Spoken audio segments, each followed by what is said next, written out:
ఎంతమంది సంతోషంగా చేతులు హల్లెలూయా. దేవుని సన్నిధిలో సంతోషము సమాధానం ఉందా దాన్ని బట్టి దేవునికి స్తుతులు. మనము కూడుకునే హాల్ని బట్టి కాదు, లేకపోతే వాక్యం చెప్పే వ్యక్తిని బట్టి కాదు, రైట్, ఇంకెవరిని బట్టి కాదు, కానీ మన సంతోషానికి ఆధారం ఎవరు చెప్పండి? రైట్. మన సంతోషానికి, మన సమాధానానికి, for everything he's the source. He's the source of our happiness కదా. He's the source of our joy. He's the source of our peace. మన సమస్తానికి ఆధారభూతుడు దేవుడు కనుక ఆయన బట్టి మనం సంతోషించవలసినటువంటి వారమైనాము. దేవుని పరిశుద్ధ నామానికి స్తోత్రములు. మరి మనం ఎక్కడికైనా వెళ్ళేటప్పుడు మనం ఏం చేస్తాం చెప్పండి? మనకి వేరే వేరే ఎక్స్పెక్టేషన్స్ ఉంటాయి కదా. అంటే లేదు చెప్పండి, ఇక్కడికి వచ్చిన తర్వాత కూడా మీకు ఏదో ఒక కొత్తగా వచ్చినప్పుడు ఎలా ఉంటుందో చూడాలి, రైట్ అనేటువంటి ప్రతి ఒక్కరికి కూడా ఏదో ఒక ఎక్స్పెక్టేషన్ ఉంటుంది. అంటే ఏదో ఒకటి ఆశించి మనం దేవుని యొక్క మందిరానికి వస్తాం, లేకపోతే వెళ్ళేటప్పుడు కూడా ఏదో ఒకటి ఆశించి వస్తాం. కొంతమంది దేవుని మందిరానికి వచ్చినప్పుడు కొంతమంది ఎలా వస్తారు? కొంతమంది పాటల కొరకు వస్తారు, తప్పులేదు. కొంతమంది వాకింగ్ కొరకు వస్తారు, కొంతమంది ఆరాధన కొరకు వస్తారు, ఇంకా కొంతమంది దేని కొరకు వస్తారు చెప్పండి? కొంతమంది పాస్టర్ నా కొరకు రావచ్చు, దేవుని కొరకు అండి, నా కొరకు పాస్టర్ గారి కొరకు, దేవుని కొరకు కదా. ఒక్కొక్కరికి ఒక్కొక్క ఎక్స్పెక్టేషన్స్, అంటే ఏదో ఒకటి ఆశించి మనం వస్తూ ఉంటాం. అయితే ఈ దినమున దేవుని యొక్క వాక్యంలో సిలువ గురించి మీతో మాట్లాడి ఆశపడుతున్నాను. అయితే ఒక్కొక్కరు సిలువను ఏ విధంగా అర్థం చేసుకున్నారు? How they understood, how the Greeks understood the cross, right? How the juice understood the cross, how the Romans understood the cross. మరి రోమీయులు సిలువను ఎలా అర్థం చేసుకున్నారు? ఇక్కడ పౌలు కొరింథీ సంఘానికి ఉత్తరం రాస్తున్నాడు. కొరింథీ పట్టణం నేను చాలాసార్లు చెప్పాను కదా, అది పాపముతో నిండి ఉన్నటువంటి పట్టణం. ఎక్కడ చూసినా కానీ పాపమే. అక్కడ వాస్తవంగా అక్కడ మీరు గమనించినట్టు ఒక దేవాలయం ఉంది. ఆ యొక్క దేవాలయాన్ని అపఫ్రోదిత్ అనేటువంటి ఒక దేవునికి అంకితం చేస్తారు. ఆయన వాస్తవంగా మీరు గమనించినట్లయితే అక్రమ సంబంధం వలన ఆ యొక్క దేవత ఏం చేస్తుందంటే, అక్రమ సంబంధం వల్ల ఇద్దరు సంతానాన్ని కంది. అక్రమ సంబంధం. ఆ సంతానం పేరు ఏంటి తెలుసా? చెప్తారా? ఒక సంతానం పేరు ఫోబోసు, ఇంకొక సంతానం పేరు ఎరోస్. అంటే ఆ యొక్క అక్రమ సంబంధం వల్ల కలిగినటువంటి వారిద్దరి పేర్లు ఏంటంటే కామము, భయం. అంటే కామముతో నిండి ఉన్నటువంటి పట్టణము, రెండవదిగా భయంకరమైనటువంటి పట్టణము. పౌలు భక్తుడు, ఎవరు అపోస్తలుడైన పౌలు తన యొక్క రెండవ సువార్త ప్రయాణంలో ఈ యొక్క కొరింథీ పట్టణానికి వెళతాడు. వెళ్ళినప్పుడు అక్కడ కూడా ఆయన సమాజ మందిరంలో దేవుని యొక్క వాక్యం ప్రకటించిన తర్వాత ఆయనకి వ్యతిరేకత ఎక్కువైంది.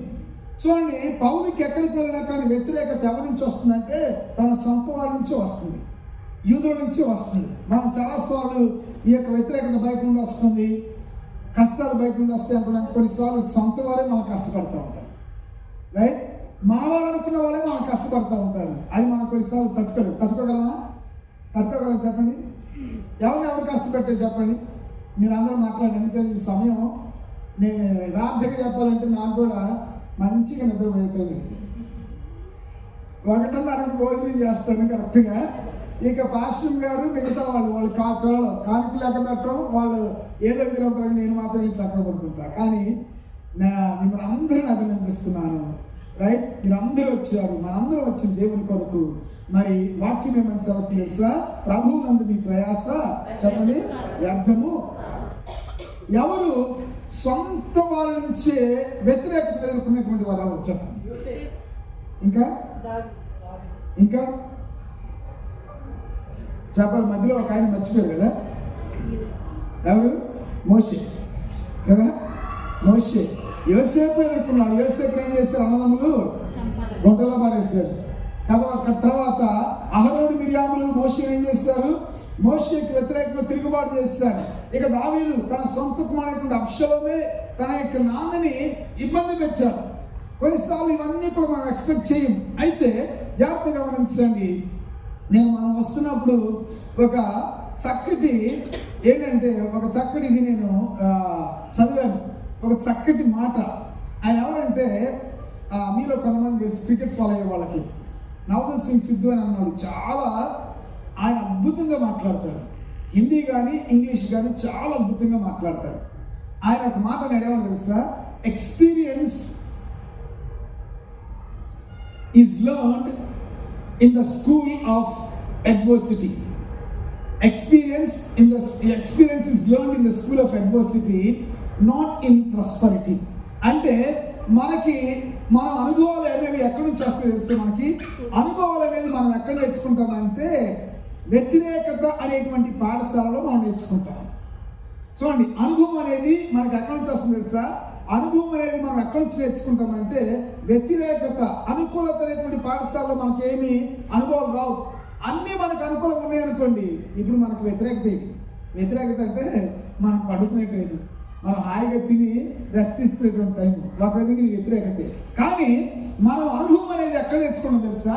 వ్యతిరేకత అనేటువంటి పాఠశాలలో మనం అనుభవం నేర్చుకుంటాము. అలాగే మనందరం కూడా గట్టిగా రాడుకెళ్తాము. అయితే మీరు గమనించండి, ఇక్కడ పౌలుకు కూడా తన సొంత వారు యూదులు, ఎందుకంటే ఈయన యూదా మతానికి వ్యతిరేకంగా మాట్లాడుతున్నాడు, క్రైస్తవ్యాన్ని గురించి ప్రకటిస్తున్నాడు. కాబట్టి ఎక్కడికి వెళ్ళినా ఆయన సమాజ మందిరంలోకి వెళ్ళి యేసుక్రీస్తు దేవుడు, యేసుక్రీస్తు మీరు ఎదురు చూస్తున్న మెస్సయ్య అని వారందరినీ కూడా ఒప్పించడానికి ప్రయత్నం చేస్తే కొంతమంది ఒప్పుకునేవారు, మరి కొంతమంది ఒప్పుకునేవారు కాదు. ఎక్కడైనా అంతే కదా, అందరూ ఒప్పుకోరు. అందరూ ఒప్పుకుంటే మనకి ఎదురెళ్ళదు. ఎక్కడైనా కానీ మన మాటతో ఏకీభవించి వారు అందరూ ఉండరు, కొందరు ఏకీభవించరు. పౌలు అలాంటి పరిస్థితిని ఎదుర్కొన్నాడు. ఎదుర్కొన్న తర్వాత ఇక్కడ ఈ యొక్క కొరింథీ పట్టణానికి వచ్చినప్పుడు ఆయన సమాజ మందిరంలో బోధిస్తున్న తర్వాత కొంతమంది యూదులు ఆయనకు వ్యతిరేకంగా తిరుగుబాటు చేస్తున్నప్పుడు పౌలు అనుకున్నాడు, ఇది ఒక విధంగా భయంకరమైన పట్టణము, భ్రష్టత్వంతో కూడినటువంటి పట్టణము.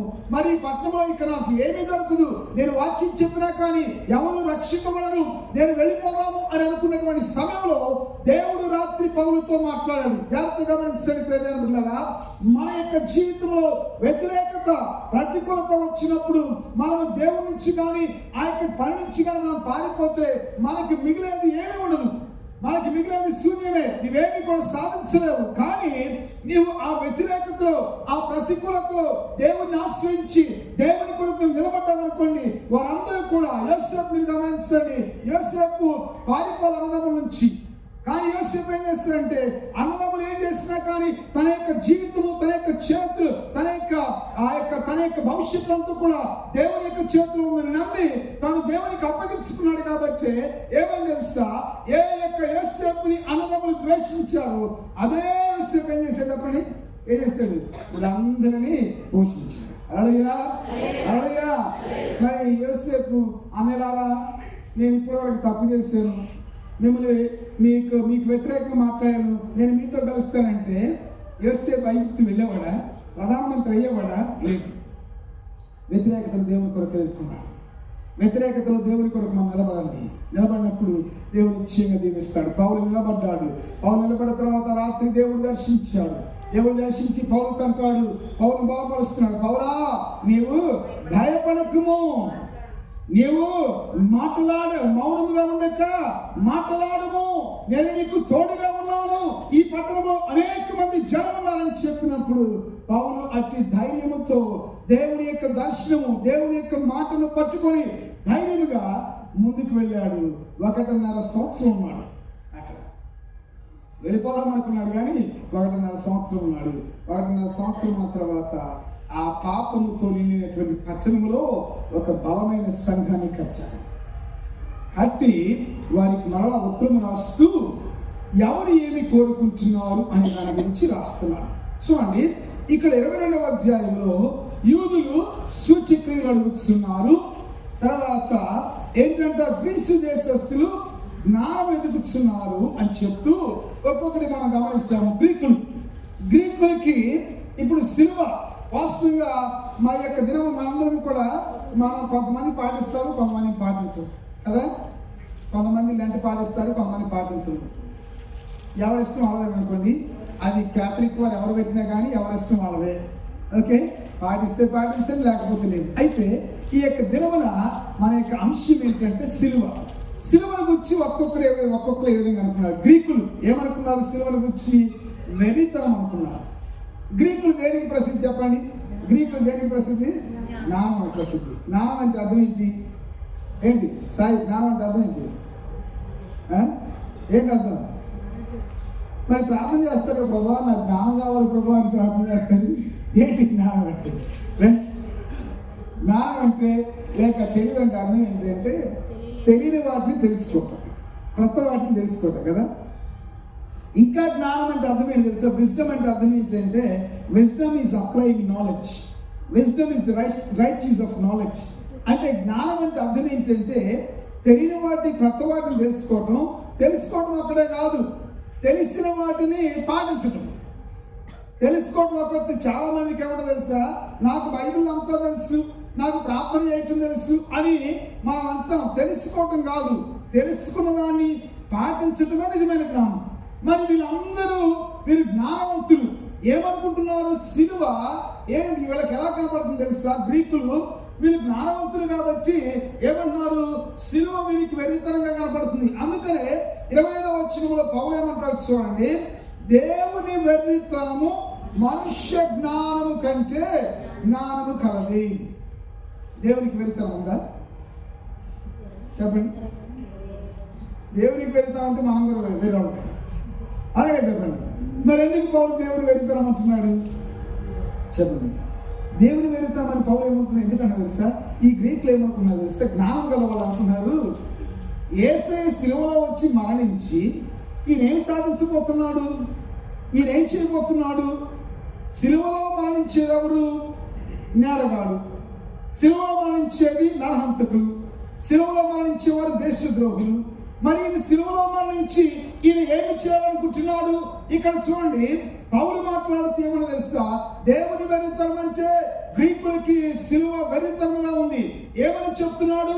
దేవుని వెర్రితనము మనుష్యుల జ్ఞానం కంటే జ్ఞానం కలది. అంటే అర్థం ఏంటంటే పౌలు ఏమని చెప్తున్నాడంటే, మీరు జ్ఞానవంతులని అనుకుంటున్నారు కదా, మీరు చాలా తెలివిగలవారు అనుకుంటున్నారు కదా, మీ తెలివి ద్వారా, మీ జ్ఞానము ద్వారా మీరు కనీసము ఒక చిన్న పిల్లవాడిని కూడా మార్చలేకపోతున్నారు. రైట్? ఒక దొంగని మార్చలేకపోతున్నారు, లేకపోతే పాపంలో ఉన్నటువంటి వ్యక్తిని మార్చలేకపోతున్నారు. కానీ ఏ సిలువను మీరు వెర్రితనం అనుకుంటున్నారు? ఇక్కడ జాగ్రత్త గమనించండి. సిలువ గురించి మాట్లాడేటప్పుడు సిలువలో ఎలాంటి యేసే చాలా ప్రాముఖ్యం. ఏ సిలువ మీరు వెర్రితనం అనుకుంటున్నారో ఆ సిలువలో మరణించిన యేసయ్య ఆ సిలువ ద్వారా ఏం చేశాడు తెలుసా? అనేక మంది నరహంతకులు మార్చాడు, అనేక మంది దొంగలను మార్చాడు, అనేక మంది దేశద్రోహులు మార్చాడని తెలియజేస్తున్నాడు. హల్లెలూయా. చూడండి, మీరు జ్ఞానం ద్వారా మీరు ఏమీ సాధించలేకపోయారు. జ్ఞానం ద్వారా ఇప్పుడు అరిస్టాటిల్ తత్వం, తర్వాత గ్రీక్ తత్వము నాకు తెలుసు, కానీ ఆ తత్వం నన్ను మార్చలే. నేను కూడా ఫిలాసఫీ చదువుకున్నా. డిగ్రీలో ఉన్నప్పుడు నేను చదువుకున్నటువంటి సబ్జెక్ట్లో ఒకటి ఫిలాసఫీ చదువుకున్నా, కానీ ఆ ఫిలాసఫీ నన్ను మార్చలే. ఫిలాసఫీ చదువుకున్న వాళ్ళు ఎంతమంది పాపంలో బ్రతుకుతున్నా చెప్పండి? ఇదంతా ఎందుకు? మనం కొంతమంది జ్ఞానం గల వాళ్ళు ఏం చేస్తారు? చెప్పండి. ఫర్ ఎగ్జాంపుల్, నేను ఒక డాక్టర్ గారి దగ్గరికి వెళ్ళాను. డాక్టర్ గారు మామూలుగా నేను ఆ డాక్టర్ గారి దగ్గరికి వెళ్ళినప్పుడు నేను వెళ్ళినటువంటి విధితో ఏమంటే, మీరు సిగరెట్ తాగుతారని అడిగారు. నేను పాస్టర్ని చెప్పాను. మీరు మందు తాగుతారని అడిగారు. నేను పాస్టర్ని చెప్పాను. కానీ నన్ను సిగరెట్ తాగుతామని అడిగినటువంటి డాక్టర్, తాగొద్దన్నటువంటి డాక్టర్ ఆయన సిగరెట్ తాగడానికి జ్ఞానం అనేది చెప్పండి. చూడండి, జ్ఞానమా? ఇదిగో మరి గ్రీకులు కూడా అలాంటిదే. వాళ్ళు జ్ఞానం కలిగి ఉన్న, మేము జ్ఞానవంతులు అనుకుంటున్నారు, కానీ వారి జ్ఞానం ద్వారా ఒక్క వ్యక్తిని కూడా మార్చలేకపోతున్నారు. కానీ ఇదిగో మీరేది వెర్రితనం అనుకుంటున్నారు, ఆ వెర్రితనమైనటువంటి సిలువ ద్వారా యేసయ్య అనేక మందిని మార్చాడు. హల్లెలూయా. మొట్టమొదటిగా మానేవాళ్ళు ఎవరు చెప్పండి? ఎవరు చెప్పాలి? సిలువ దగ్గర మొట్టమొదటిగా మానేవాళ్ళు కుడివైపు ఉన్న దొంగే కదా, అవునా? చెప్పండి. మొట్టమొదటిగా మానేవాడు ఎవరు తెలుసా? First convert. సిలువను చూసి మారినటువంటి మొట్టమొదటి వ్యక్తి అంటే కుడివైపు ఉన్నటువంటి దొంగ. అందుకే జాగ్రత్త గమనించండి, అందరూ అన్నిటికీ అనుకూలంగా స్పందించరు. ఎడమవైపు ఉన్న ఆయన నిష్ఠూరంగా మాట్లాడుతున్నాడు కదా. ఏమన్నాడు సాయికి? ఏమన్నాడు? నీవు దేవుని కుమారుడు అయితే నిన్ను రక్షించుకోలేని మమ్మల్ని కూడా రక్షించు. నిష్ఠూరంగా మాట్లాడతాడు కదా. మరి కుడివైపు ఉన్న దొంగ, మారు మనసు పొందిన దొంగ ఏమన్నా తెలుసా? అయ్యా నీ రాజ్యములో నన్ను, ఆయనకి అర్థమైంది ఏం తెలుసా? ఈ రాజ్యము నిరంతరం ఉండేటువంటి రాజ్యము, ఈయన రాజ్యానికి అంతం లేదు, దీని తర్వాత మరొక జీవితం ఉంది అని ఏం చేస్తాడంటే ఆయనకి అర్థమైంది. కాబట్టి అర్థమైంది, ఇదిగో మారు మనసు పొందాడు కుడివైపు ఉన్నటువంటి దొంగ. అందుకే నేను చాలాసార్లు చెప్పాను కదా, 3 శిలువల గురించి చెప్పిన ఎంతమంది గుర్తుంది చెప్పండి? ఎంతమంది గుర్తుంది 3 శిలువల గురించి? అయ్యగారు మీరు చెప్తా ఉన్నాను, మేము మర్చిపోతాము అంటారా? చెప్పు ప్రసాద్, చేయితోగా చెప్పు ప్రసాద్. ఏంటి? ఎడమ వైపు ఉన్నదాన్ని it's a cross of rebellion కదా, కుడివైపు ఉన్నది క్రాస్ ఆఫ్ రెపెంటెన్స్, అండ్ మధ్యలో ఉంది క్రాస్ ఆఫ్ రిడెంప్షన్ కదా. ఒకటేమో తిరుగుబాటు శిలువ, ఒక వ్యక్తి క్రాస్ ఆఫ్ ఏం చెప్పండి, రెబెలియన్, తిరుగుబాటు చేస్తున్నాడు. నీవు దేవుని కుమారుడు అయితే నిన్ను రక్షించుకు మమ్మల్ని కూడా రక్షించాల్సిన. మరి ఇంకొక వైపు ఉన్నటువంటిది కుడివైపున క్రాస్ ఆఫ్ రెపెంటెన్స్, పశ్చాత్తాపడుతున్నాడు. అయ్యా నన్ను కూడా జ్ఞాపకం చేసుకోవాలి. మరి అసలుది ఇప్పుడు మనం మాట్లాడుకునేటువంటి సిలువ అది ప్రాయశ్చిత్త సిలువ, మనందరికి విడుదల, మనందరికి విమోచన, మనందరికి రక్షణ ఇచ్చేటువంటి సిలువ. అయితే మీరు గ్రీకులు ఎలా అర్థం చేసుకున్నారంటే అది వెరితనంగా అర్థం చేసుకున్నారు. అసలు దాని మీద మరణించడం వల్ల ఉపయోగం ఏముంది? రైట్? ఆ దొంగ వలె, ద్రోహి వలె మరణించేటువంటి ఆ శిలువ మీద మరణించడం వల్ల ఎవరికి ఉపయోగం లేదనుకుంటున్నారు. ప్రయోజనం కూడా జాగ్రత్తగా గమనించండి. వారు అలాగ అర్థం చేసుకున్నారు కదా. జ్ఞానులకి ఎలా ఉంటుంది చెప్పండి? జ్ఞానులకి వెరితనంలాగా ఉంటుంది. చాలా మంది ఈ మధ్య కూడా అంటున్నారు కదా, రైట్, సిలువలో 3 మేకులు బిక్కులు నేను ఏం చేస్తారని, రైట్ కదా. ఎందుకంటే వాళ్ళకి వెరితనమే, దాని శక్తి తెలియదు కాబట్టి, సిలువలో ఉన్నటువంటి విలువ తెలియదు కాబట్టి, సిలువ కన్నా సిలువలో వేలాడుతున్న వ్యక్తి యొక్క విలువ తెలియదు కాబట్టి వారికి వెరితనంగానే ఉంటుంది. గ్రీకులు కూడా వెరితనంగా ఉంది. వారి జ్ఞానులే. జ్ఞానుడి అంటే అన్నింటినీ అర్థం చేసుకుంటాడని ఎక్కడ లేదు. జ్ఞాని అంటే అన్ని తెలుస్తుంది ఎక్కడ లేదు. నేను చెప్పాను కదా చాలాసార్లు, రైట్? చెప్పాను, గుర్తుందా మీకు? పరమ జ్ఞాని అనుకున్నటువంటి ఒక ఆయన రిచర్డ్ డాకిన్స్. ఎవరైనా హేతువాద సంఘానికి అధ్యక్షుడు. వీళ్ళకి సైన్స్ అంతా తెలుసు. చాలాసార్లు చెప్పిన గుర్తుందా? చదువుతున్నప్పుడు ఇది ఒక డిబేట్ జరుగుతూ ఉన్నప్పుడు నాలాంటి ఒక పాస్టర్ గారితో మాట్లాడుతూ ఆ యొక్క రిచర్డ్ డాకిన్స్ ఏమంటాడు తెలుసా? ఏమంటాడంటే, మీ పాస్టర్కి ఏం తెలియదు, సువార్తల పేరు కూడా కరెక్ట్గా తెలియదు అంటే ఎగతాళి చేయొచ్చు. ఆయన డిబేట్లు నేను వింటూ ఉంటాను. ఆయన కూడా జాన్ లెనెక్స్ అని ఆక్స్ఫర్డ్ యూనివర్సిటీలో చదివినటువంటి ఒక ఆయన డిబేట్స్ ఉంటారు. అయితే పాస్టర్ గారికి పాపం కొంచెం తెలిసి ఉండొచ్చాము. కొంచెం తెలిసింది ఏం చేసింటే ఎక్కడ పట్టుకోవాలో కరెక్ట్గా అక్కడే పట్టుకున్నాడు కదా. ఎక్కడ పట్టుకోవాలో అక్కడే పట్టుకున్నాడు. ఆలోచన. ఎందుకంటే ఒకవేళ మాలాంటి సేవకులకి లోకమంతా తెలియకపోయినా కానీ దేవుడు ఆ సమయంలో ఎలా వాడుకోవాలో అలా వాడుకుంటాడు. ఈ పాస్టర్ గారు ఏం చేశారంటే, సరే డాక్టర్స్ గారు మంచిది, రైట్, మీకు అంతా తెలుసు, మీకు తెలియదంటే ఏమి లేదు, మీరు గొప్ప జ్ఞానవంతులు కదా, నేను ఒక చిన్న ప్రశ్న అడుగుతాను చెప్పండి అన్నాడు. నేను చాలాసార్లు చెప్పాను, అడుగుతానని చెప్పి ఏమంటే, మరి చార్లెస్ డార్విన్ జీవపరిణామ సిద్ధాంతం మీద ఒక పుస్తకం రాస్తాడు కదా, ఆరిజిన్ ఆఫ్ స్పీసీస్ దాని పేరు. దాని పూర్తి పేరు ఏంటని అడిగాడు. అదేమో చాంతాలంత ఉంటుంది. నేను 2-3 సార్లు నాకు గుర్తులేదు. వాస్తవంగా నాకు దేవుడు మంచి జ్ఞాపక శక్తి ఇచ్చాడు కానీ నాకు గుర్తుంటలేదు. అది ఎందుకో గుర్తుంటుంది, గుర్తుంచుకోవాల్సిన పని కూడా లేదు నాకు, రైట్? అయితే ఈ చార్లెస్ డార్విన్ ఇది రిచర్డ్ డాకిన్స్ ఏం చేస్తానంటే, ఎస్ ఏమన్నాడు, I know it yes I know it అని తలగొక్కుంటా ఉన్నాడు. తలగొక్కుంటూ వచ్చిందా చెప్పండి? మనం కూడా అప్పుడప్పుడు తలగొక్కుంటూ ఉంటాం కదా. తలగొక్కుంటూ వస్తే అందరూ చదవటం మానేసి తలగొక్కుంటూ ఉంటాం, రైట్? అన్నిటికీ జాబు తలగొక్కుంటూ ఉంటే మనం చదవాల్సిన పని లేదు, ఏం చేయాల్సిన పని లేదు. తలంత గొప్పన రాకపోయేటప్పుడు చివరిగా చదువుకుంటూ ఓ మై గాడ్ అన్నాడంట. తర్వాత రోజు పేపర్లో ఏమొచ్చింది తెలుసా? హేతువాద నాస్తిక సంఘం అధ్యక్షుడైనటువంటి Richard Dawkins oil of species అనే పుస్తకం రాసిన పుస్తకం యొక్క పూర్తిగా పేరు చెప్పడానికి దేవుని తెలుసుకోవాల్సి వచ్చింది అని చెప్పానంట. వాళ్ళు దేవుని తెలుసుకోరు కదా, అసలు దేవుడు ఉంటాడని నమ్మరు. మరి చూడండి, అందుకని పైన ఏమన్నా తెలుసా, పౌలు అంటాడు, జ్ఞానుల జ్ఞానములు నాశనము చేతులు, రైట్, వివేకులు వివేకమును శూన్యపరుతులు. ఒకటి గ్రీకులు జ్ఞానం. రెండవదిగా తర్వాత ఎవరేమనుకున్నారు, తర్వాత మనం గమనించినట్లయితే యూదులు ఏమనుకుంటున్నారు, యూదులు వాళ్ళకేమో వెరితనము, వీళ్ళకేమో శాపగ్రస్తంగా ఉంది. గలతీ పత్రిక త్వరగా చదవండి, నాకు సమయం సరిపోయేటట్లేదు, నేను ముందు పిల్లలతో త్వరగా. గలతీ పత్రిక 3వ అధ్యాయం 14వ వచనం.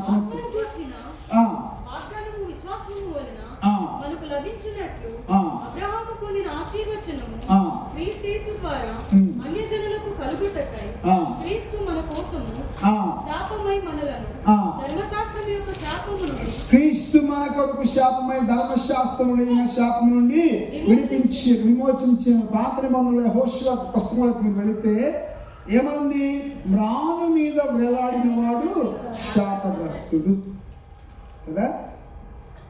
యూదులు ఎవరు చెప్పండి, వీళ్ళు యేసుక్రీస్తు జనాంగమే. యూదులు ఎవరు చెప్పండి, యేసయ్య ఆ జనాంగంలోనే పుట్టాడు.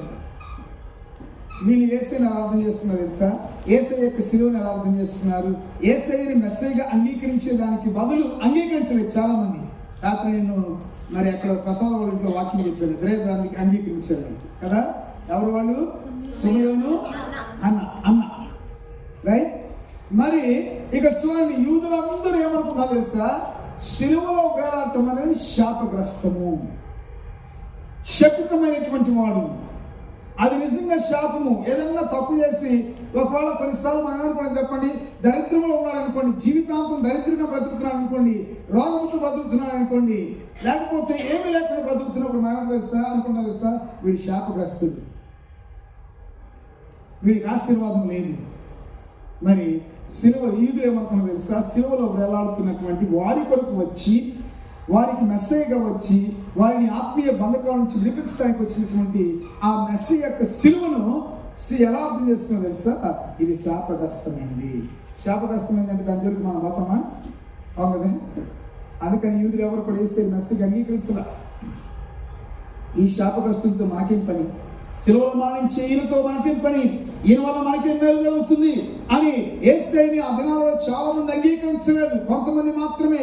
అందుకని జాగ్రత్తగా గమనించండి ప్రియదేవులారా, ఎక్కడికి వెళ్ళినా కానీ యేసయ్యని నమ్మకంగా వెంబడించే వారు చాలా కొద్ది మంది కదా, ఎక్కువ మంది ఉండరు.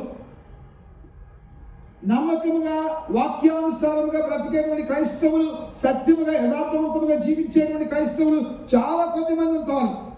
మరి ఆయన వచ్చేది కూడా ఎవరి కొరకు వస్తుందో తెలుసా, శేషము కొరకు వస్తున్నారు. అయితే ప్రియ సంఘమా, నీవు నేను కూడా ఆ యొక్క శేషములో, ఆ కొద్ది మందిలో, ఆ నమ్మకమైన వారిలో నీవు నేను ఉండాలని దేవుడు కోరుకుంటున్నాడు. అంతేగాని మనం ఏదో 1000 మందిలో ఉండి దేవుని నెలకుండా ఉండటం కాదు. దేవుని యొక్క మందిరానికి వచ్చినప్పుడు మనం నమ్మకమైన వారిగా ఉండాలి, దేవుని నమ్మకంగా వెంబడించేటువంటి వారిగా ఉండాలి. యేసయ్య వచ్చిన తర్వాత ఆయన కడబుల్లో వచ్చినప్పుడు ఆయన బూర విని తర్వాత ఆయన సింహాసనం మీద నిలబడ్డప్పుడు ఏమనిపించుకోవాలి చెప్పండి, అలా నమ్మకమైన మంచి చెప్పాలి, దాసుడా అలా ఉండాలంటే మనం నమ్మకంగా ఉండాలి. వీళ్ళు కానీ ఎవరు నమ్మకంగా లేకపోగా ఆయన శాపగ్రస్తుడు. ఎందుకు శాపగ్రస్తుడు చెప్పండి, మన శాపం అంతా యేసయ్య మీద వేసాం కాబట్టి శాపగ్రస్తుడయ్యాడు. మన పాపం అంతా యేసయ్య మీద వేసాం కాబట్టి ఆయన ఏమయ్యాడు, ఆయన పాపమాయన వాక్యం సెలవిస్తుంది. కనుక ఈ యొక్క మధ్యాహ్న కాల సమయంలో ప్రియదేవుని బిడ్డలారా, రెండవదిగా యూదులు ఎలాగ అర్థం చేసుకున్నారు, ఎవరు కూడా యేసయ్య సిలువలో వేలాడుతున్న యేసయ్యను ఎవరు కూడా సరిగ్గా అర్థం చేసుకోవాలి. ఆ దినమున్నటువంటి జ్ఞానులని చెప్పుకునేటువంటి గ్రీకులు అర్థం చేసుకోలేదు. అది వారికి ఎలా అనిపించింది చెప్పండి, వెరితనంగా అనిపించింది. రైట్, జ్ఞానవంతులకు అలానే ఉంటుంది. మన దేవుని వాక్యం వెళ్ళి చెప్పినా కానీ ఎలా ఉంటుంది చెప్పండి, వెరితనంగా ఉంటుంది. రెండవది, మరి యూదులు ఎవరు చెప్పండి, కాస్త వస్తే యేసయ్య గురించి తెలిసిన వారు, ధర్మశాస్త్రాన్ని గురించి ఎరిగిన వారు, పాత నిబంధన తెలిసిన వారు. వారేమనుకుంటున్నారు, వారిది శాపగ్రస్తము. ఎందుకంటే వాళ్ళ ధర్మశాస్త్రంలో రాయబడదు, దాన్ని నమ్మేవారు కాబట్టే ఇది శిలువ మరణం శాపగ్రస్తమైంది. అందుకని అప్పుడు ఏమంటాడు పిలాతు, ఏమంటాడు, బరబ్బాని విడిచిపెట్టాలా యేసుని విడిచిపెట్టాలా అన్నప్పుడు నిజంగా వాళ్ళు యేసుని మెస్సేజ్ అంగీకరిస్తే ఏం చేసేవారు చెప్పండి? మీరిద్దరూ బరబ్బాని యేసుని పక్క పక్కన పెట్టండి, ఎవరు మంచివాడు చెప్పండి? బరబ్బా మంచివాడు అయితే అక్కడికి ఎందుకు వెళ్ళేవాడు? అలా బరబ్బా గురించి బైబిల్ ఎవరు రాయబడి చెప్పండి? బందిపోటు దొంగ. మరి యేసయ్య గురించి లోకరక్షకుడు. చూడండి, వీళ్ళు ఏం చేస్తారంటే ఆ యొక్క పాత నిబంధన కాలంలో ఉన్నారు, శిలువను గురించి ఆలోచిస్తున్నారు, శాపగ్రస్తమైన దాని గురించి ఆలోచిస్తున్నారు. కానీ ఆ శాపగ్రస్తమైన శిలువకి ఎక్కినటువంటి యేసయ్య మనందరి శాపాన్ని తొలగిస్తాడు అనే విషయాన్ని వారు అర్థం చేసుకోలేకపోయారు. అందుకని యేసయ్యని అంగీకరించాలి. శిలువ వారికి శాపగ్రస్తంగా కనపడదు. ఇక మూడవదిగా మనం గమనించినట్లయితే, జాగ్రత్త గమనించండి, నెక్స్ట్ రోమీలకి ఇది ఏంటంటే మరణ శిక్ష వేసేటువంటి ఒక సాధనం లేక వేదిక. రోమీలు అప్పుడు యేసయ్య కాలంలో మీరు జాగ్రత్త గమనించండి, బైబిల్ ఎంత వాస్తవం అంటే, బైబిల్ ఎంత సత్యం అంటే, నేను చెప్పాను మీకు గుర్తుందో లేదు కానీ యేసయ్య ఒకవేళ ఒక్క 20 సంవత్సరాల ముందు వచ్చినా కానీ బైబిల్ మొత్తం తప్పయ్యేది. ఒక 30 సంవత్సరాల ముందు వచ్చిన బైబిల్ మొత్తం తప్పయ్యేది. ఎందుకు తెలుసా? దానియేలు పుస్తకంలో మనం గమనించినట్లయితే దానియేలుకి ఏం కనపడుతుంది చెప్పండి? ఏం కనపడుతుంది? ప్రేమ. ఏం కనపడుతుంది చెప్పండి? దానియేలు పుస్తకంలో నెబుకద్నెజరుకి ఏమొచ్చింది? కళ వచ్చింది. ఆ కళ్ళ ఏమని చెప్పండి? ఒక ప్రతిమ ఉంది. ప్రతిమకి ఏంది? తల, తర్వాత చెప్పండి భుజాలు, ఉదరము, కాళ్ళు కదా. తల ఎవరు? నెబుకద్నెజరు. బబులోను రాజు నెబుకద్నెజరు. మరి తల ఉన్నటువంటి కాలంలో యేసయ్య వచ్చింటే ఏమై చెప్పండి? తర్వాత ఈ భుజాలు ఎవరు? మాదీ పారసీక సామ్రాజ్యం, అంటే కోరేషు, దర్యావేషు, రైట్? కోరేషు, దర్యావేషు. ఆ తర్వాత ఎవరు? ఉదరం ఎవరు? గ్రీకులు. ఎవరు? అలెగ్జాండర్. మరి ఆ టైంలో యేసయ్య వచ్చింటే, ఈ ముగ్గురి కాలంలో యేసయ్య వచ్చింటే ఇదిగో ప్రవచనం నెరవేరేది కాదు, శిలువకు యేసయ్య ఎక్కేవాడు కాదు. ఎందుకంటే వాళ్ళ మరణ శిక్ష వేరు. కానీ బైబిల్లో చెప్పిన రీతిగా చూడండి, బైబిల్ అంతా వాస్తవమైందంటే కరెక్ట్గా ఇప్పుడు ఈ యొక్క మరణ శిక్ష, శిలువ అనేటువంటి మరణ శిక్షను విధించేవారు ఎవరంటే రోమీలు. అందుకని యేసయ్య ఆ కాలంలో వచ్చాడు. అందుకని వాక్యం ఏమని సెలవిస్తుంది? కాలము పరిపూర్ణమైనప్పుడు, చదవండి ఎవరైనా కానీ ఆ గలతీ పత్రిక 4వ అధ్యాయం 4వ వచనం తొందరగా చదవండి. కాలము అయితే కాలము పరిపూర్ణమైనప్పుడు దేవుడు తన కుమారుని పంపెను. ఎప్పుడు కాలం పరిపూర్ణమైంది? ఇంకో కల్దీయ కాలంలో కాలం పరిపూర్ణం కాల, తర్వాత మాదీ పారసీక సామ్రాజ్య కాలంలో కాలం పరిపూర్ణం కాల, గ్రీకుల కాలంలో కాలం పరిపూర్ణం కాల. కానీ ఎప్పుడు? చూడండి, రోమీయుల కాలంలో ఈ యొక్క శిలువ మరణాన్ని విధించేటువంటి ఈ కాలంలో యేసయ్య వచ్చాడు. ఇంకొక విషయం గమనించండి, ఇది ఎవరికి తెలుసా? రోమీయులు వారి దేశస్తులకు శిలువ మరణం వేయదు, వేరే దేశస్తులకు మాత్రమే. యేసయ్య ఎవరు చెప్పండి? రోమీయుడా యూదుడా? యూదు కదా. అందుకని ఏం చేశారంటే, ఒకవేళ యేసయ్య రోమీయుడైతే యేసేవాడు కాదు. మరి ద్వంద్వ పౌరసత్వమైనటువంటి పౌలు యూదుడు, రోమీయుడు, రెండు పౌరసత్వాలు ఉన్నాయి. అందుకనే పౌలుకి ఏం చేయలేదు? సిలువే లేదు, ఇంకొక మరణ శిక్ష కూడా విధించలా. రోమా పౌరసత్వం ఉంది కాబట్టి ఏం చేస్తారంటే, రోమా పౌరుడు ఎవరు కూడా ఈ యొక్క శిలువ మరణం అనేది ఏంటి తెలుసా? చిత్రవద. మనమంతా కదా తీసుకుంటూ చచ్చిపోతారు, బాధపడుతూ చచ్చిపోతారు. అలాంటి మరణము ఏ రోమీయుడు కూడా అనుభవించడం వాళ్ళకి ఇష్టం ఉండదు. అందుకని రోమా పౌరులకి ఎవరు అట్టి మరణం విధించుడు. యేసయ్య యూదుడు కాబట్టి అట్టి మరణం వేస్తాడు. కానీ పౌలు యూదుడు కాదు కదా. పౌలు రోమీయుడు, యూదా పౌరసత్వం ఉంది, రోమా పౌరసత్వం. అందుకని ఏం చేస్తారు తెలుసా? ఆ యొక్క ఇది తెలియకుండా ఏం చేస్తారంటే, ఊరి వెలుపలికి తీసుకువెళ్ళి ఒక్కసారి తలనరికి వచ్చి చంపిస్తారు. తలనరికి చంపేస్తారు అనుకోండి, బాధ తెలియదు కదా, వెంటనే చనిపోతారు. మరి యేసయ్య యూదుడు, అందుకని శిలువ మరణం విధించాడు. ఇక్కడ జాగ్రత్తగా గమనించండి. రోమీయులు శిలువను ఎలా అర్థం చేస్తున్నారు తెలుసా? ఇది మరణశిక్ష విధించేటువంటి సాధనం కదా. ఒక్కొక్కరికి ఒక విధంగా అర్థం చేసుకున్నాం. మరి మనం ఎలాగ అర్థం చేసుకుంటున్నాం? చివరిగా తర్వాత మనం గమనించినట్లయితే నెక్స్ట్ తర్వాత ఏమో చూడండి ఒకసారి. అండ్